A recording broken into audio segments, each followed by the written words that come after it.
Oi, gente, tudo bem com vocês? Eu venho aqui hoje com uma semana de atraso. Não sei se vocês viram, mas no domingo passado eu não postei nenhum vídeo por aqui. Muita coisa se passou, entre elas as eleições, né? Nas quais eu me envolvo de todas as formas que eu posso. Acredito que o exercício político ele é contínuo e há momentos em que a gente precisa dedicar com mais força, né? Com mais presença, com mais continuidade, perseverança, permanência. E resolvi respeitar também isso, né? Respeitar que há momentos em que não é possível dar conta de tudo. Pois bem, a segunda coisa que eu fiquei com vontade, então, hoje de vir falar com vocês, ainda, né? Que nesse trabalho intenso,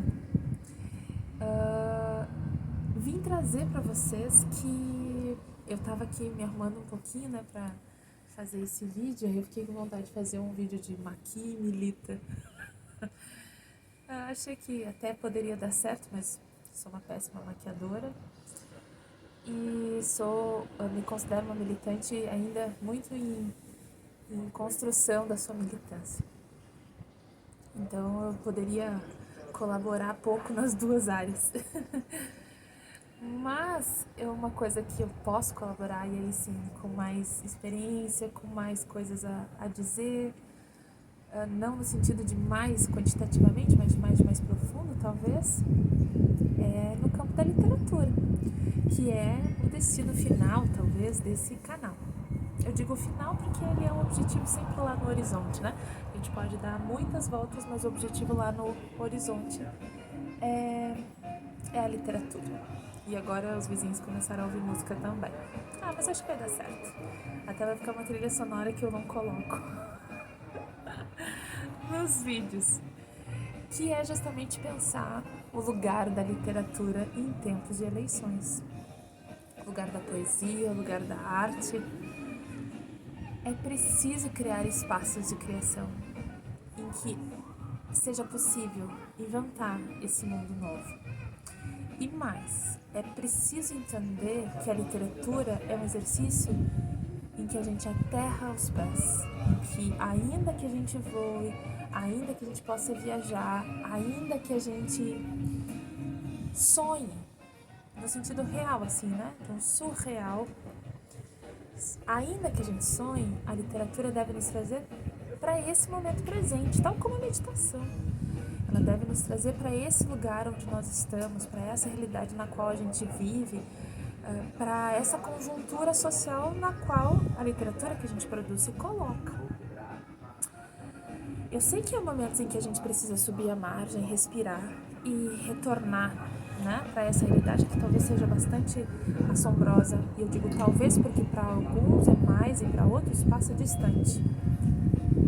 Talvez também para essas pessoas que essa realidade atroz passa distante, é onde se sobressai, onde sobrecai a maior responsabilidade. Se é possível que tu pare e leia, se é possível que tu pare e escreva, se é possível que tu analise aquilo que tu produz, ainda que nessa conjuntura, aproveita para dizer o que precisa ser dito, que está muito além de ti, no sentido de que não se restringe só a você.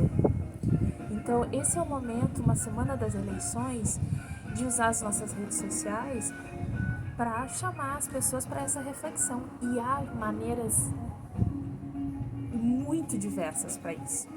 Vou dar um exemplo apenas. Ontem eu fui visitar uma das exposições da Bienal do Mercosul aqui em Porto Alegre, a do Cais do Porto, e toda...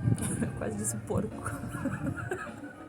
A do Cais do Porto, e quase todas as obras de alguma forma tocavam nas mortes massivas que aconteceram na pandemia, ou que vem acontecendo ao longo dos 522 anos de história do Brasil.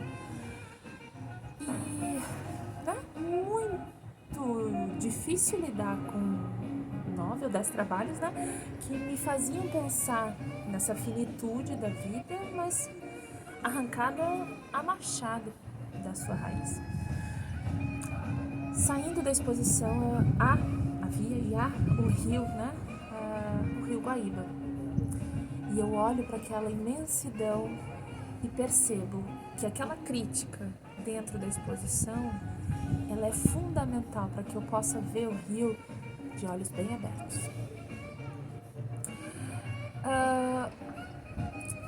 Esse é só um exemplo. Essas pessoas produziram um trabalho de arte. A gente pode escrever poesias. Sérgio Vaz é um poeta que praticamente sempre, né, com muita frequência, traz nas suas redes sociais críticas sociais que estão conectadíssimas à realidade brasileira atual. Ele não deixa de lado, quando ele faz poesia, o seu compromisso social. Se a gente vai postar uma foto, se a gente vai conversar com um amigo num bar para tomar uma cerveja, se a gente está indo para o trabalho e a gente escolhe uma roupa, tudo isso significa, tudo isso é uma forma de militar. Não tenho medo desse verbo, ele não tem nada a ver com o adjetivo militar. Ele é importante, sobretudo em tempos como o de agora. Não vão chorar depois que tudo não se saiu como a gente gostaria. É preciso se posicionar, é preciso se fazer presente. Temos uma semana ainda, dá tempo. A vitória tá ali. A gente precisa de vocês agora e depois. Ela não vai se encerrar nas eleições de domingo. Tenham fé, tenham força e tenham perseverança, que no fundo é o que garante a nossa vida aqui na Terra. Grande beijo e até mais.